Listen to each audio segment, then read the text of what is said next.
What's going on, guys? Joseph Lombard, a.k.a. Into64. Welcome to another Beyond the Wheel with myself, Joseph Lombard. I'm here with Ryan Vargas, who is a K&N driver last year, but went down to late model racing this year, or went down and out in the East Coast in the Carolinas as well. And I'm here at the race shop as well, and as you guys can see, a beautiful Ryan Vargas machine right here with Lombard Bros Gaming on the car with Alec Martinez Racing as well. So, Ryan, thank you for taking the time for this interview. No, of course. I mean, you guys have done a whole lot this year. It's been really cool to race with you guys on the race car as well as all the other stuff. Pick your part and hose man on the car, It's been a really cool year. I know a lot of it wouldn't be possible without the support of you guys and as well as Alec at Alec Martinez Racing. So, we have a great race car. It's been a great year so far. I really appreciate it, and I also appreciate you being appreciative of what we can do for you. I mean, it's such an honor to work with a guy like you, and you're always on the go all the time. I mean, do you ever just sit down and relax? It's hard to, after last year, we had a great time. I had an awesome season over at Rev Racing, and, unfortunately that couldn't continue into this year, but, I always got to keep pushing forward. I always got to keep going and figuring out how to get back into a position like that. And I know that, if I slow down, that's going to impede progress of going back to that position. So 2020 is looking really good right now. I totally agree on that. Well, I do want to ask you, because for people that doesn't know, but how did you get involved in racing?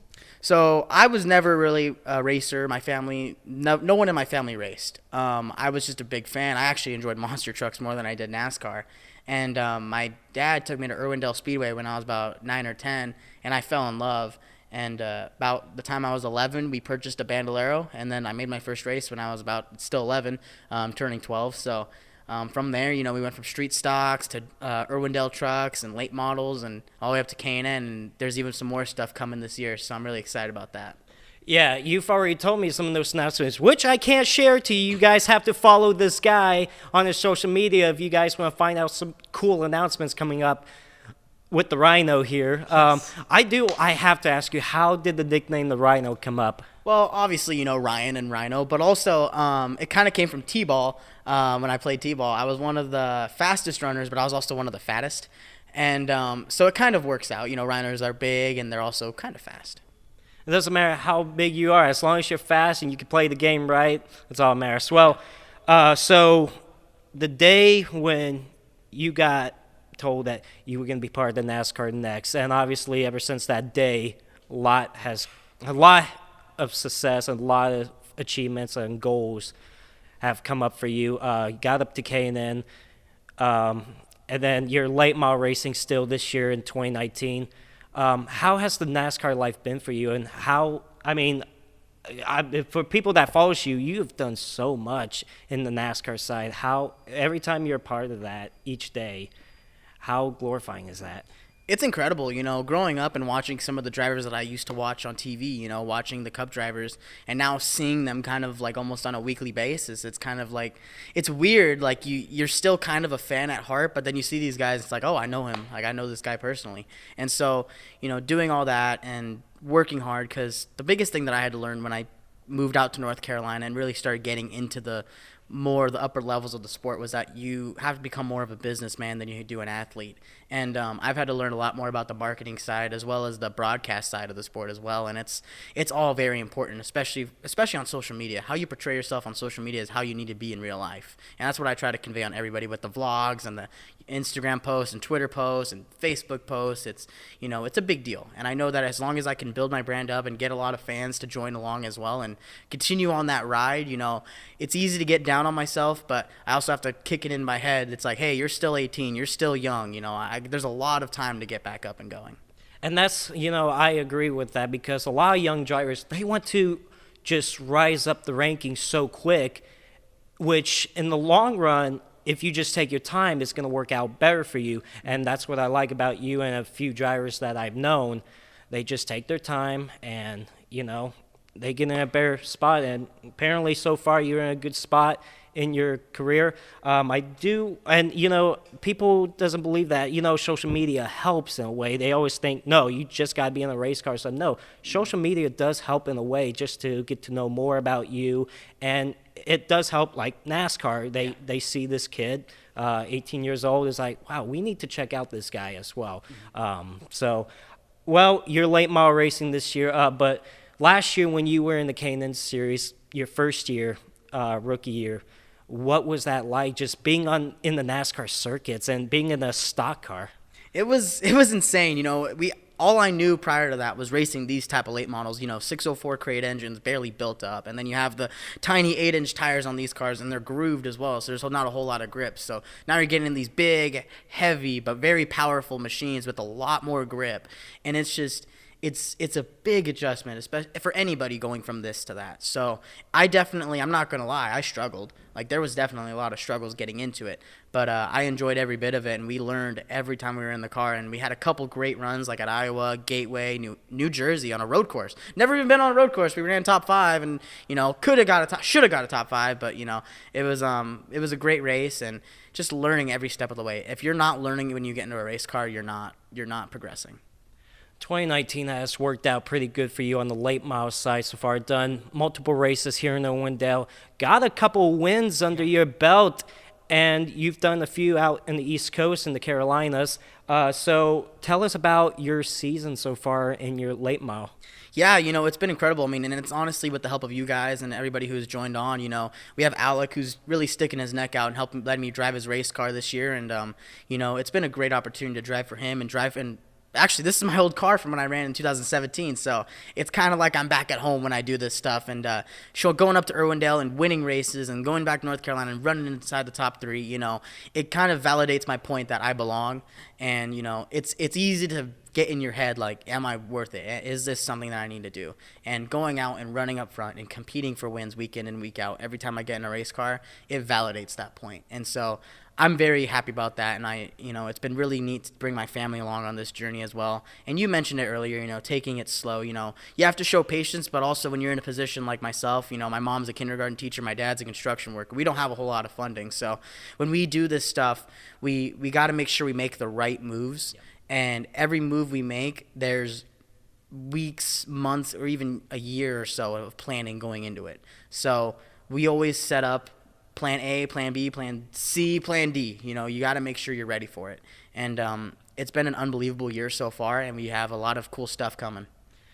What makes you so good out at Irwindale Speedway? Because you've had a lot of success over there, and it definitely shows this season. I think your worst finish is 4th this season.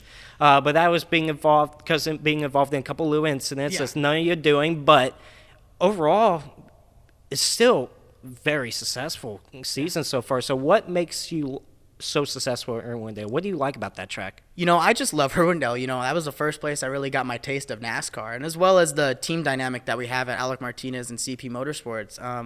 My crew chief Charles, my crew guys Vince and Kevin, and all the other guys, Cooley and all of them.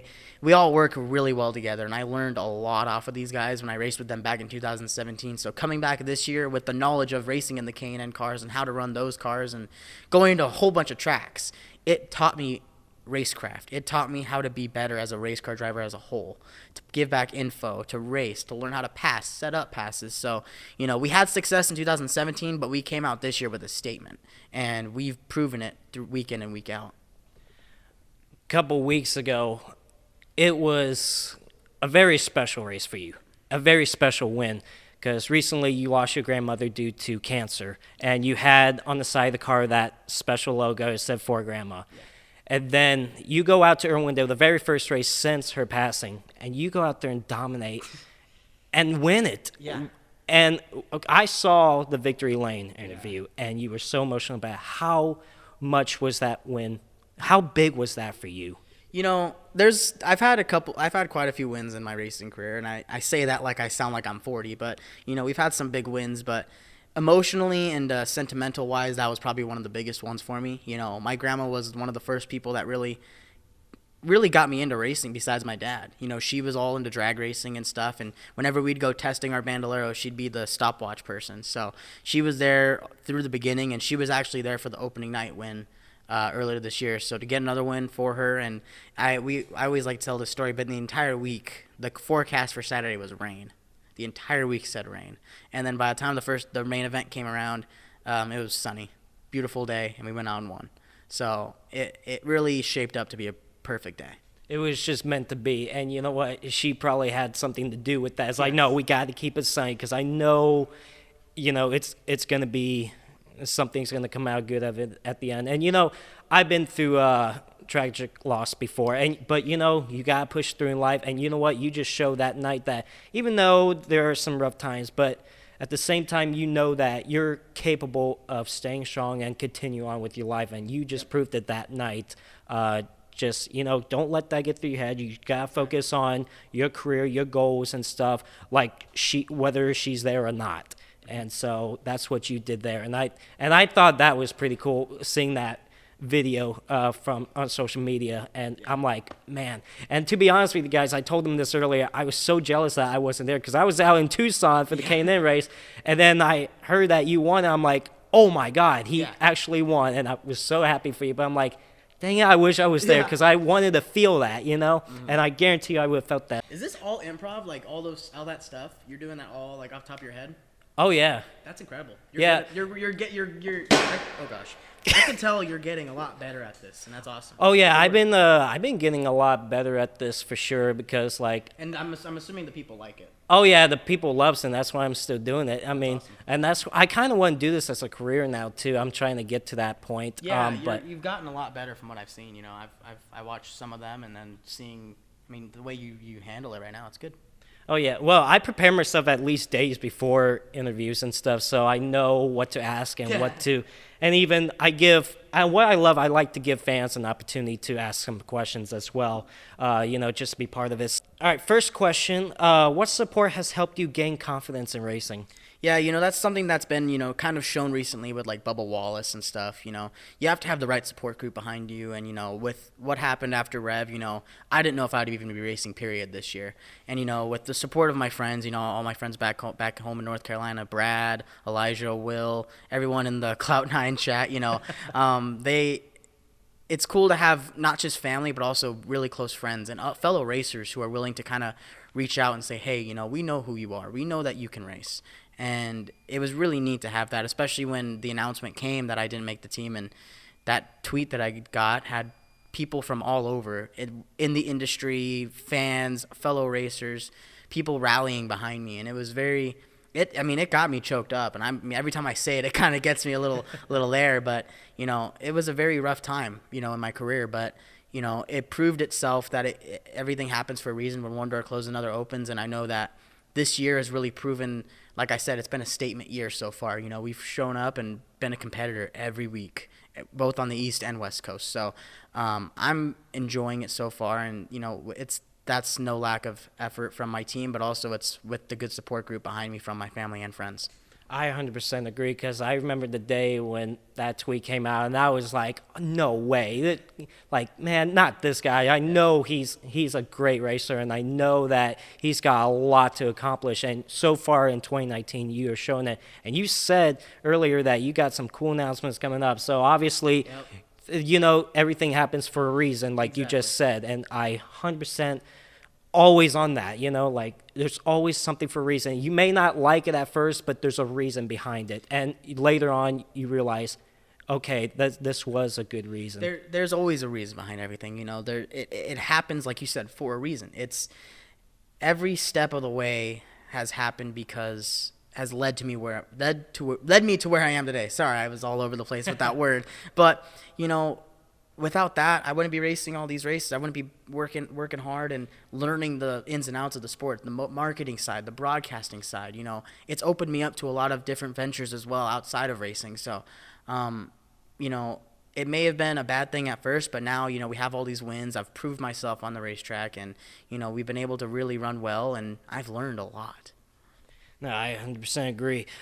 Next question. If you're ever in a slump, what do you do to pull yourself out of it? Like I said, it's that support group. I talk to my friends. You got to be honest with yourself. You can't just sit there and even when you're running bad, you can't be like, oh, I'm a great race car driver. You gotta look at what you're doing wrong. You gotta go do work. You gotta get on your rig, my sim rig, my iRacing. I gotta go. I gotta study up. I gotta make sure I go through my notes, talk to my crew, ask them what they want from me. How do I better myself?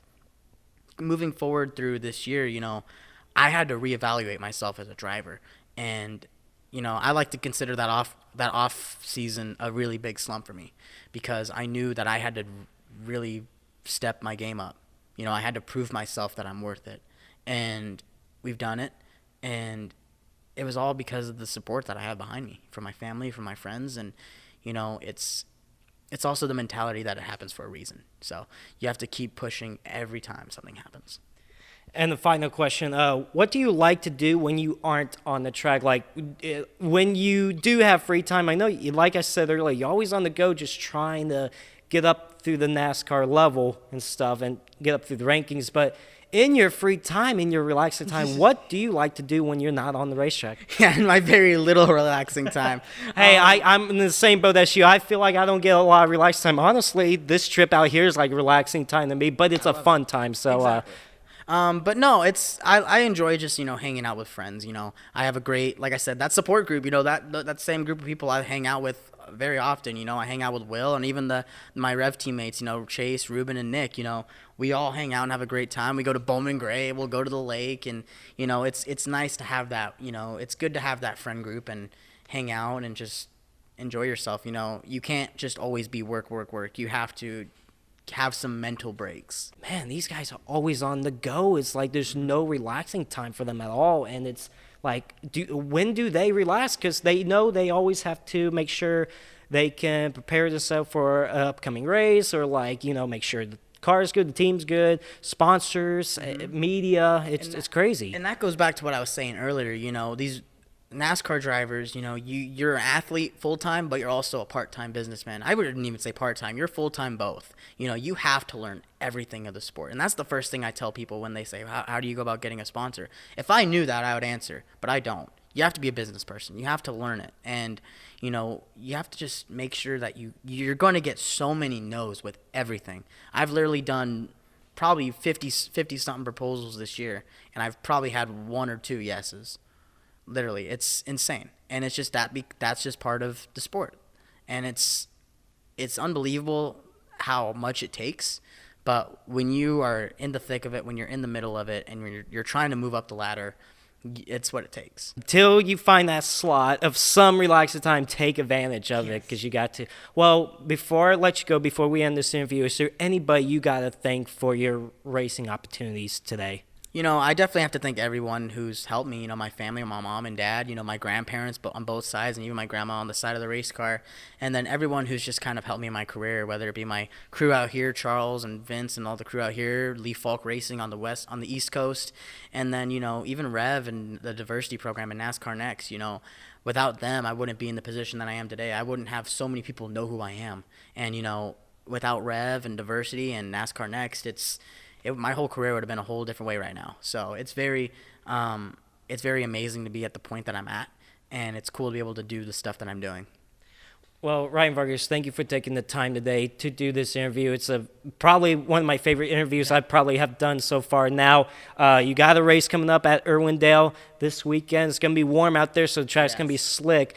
Hopefully we can see win number 3, maybe even number 4 if you happen to win both of them Saturday night. Clean sweep. Let's go for it. Clean sweep. All right, that's Ryan Vargas, a late model driver this year, but hopefully next year, 2020, and maybe the second half of 2019, whatever those announcements are, whether it's late model racing or who knows, some awesome things can come up. Just follow along on their social media. They're in the description below in this interview. Just click on them, follow them, keep up to date with this racing career, and see what kind of cool announcements coming up.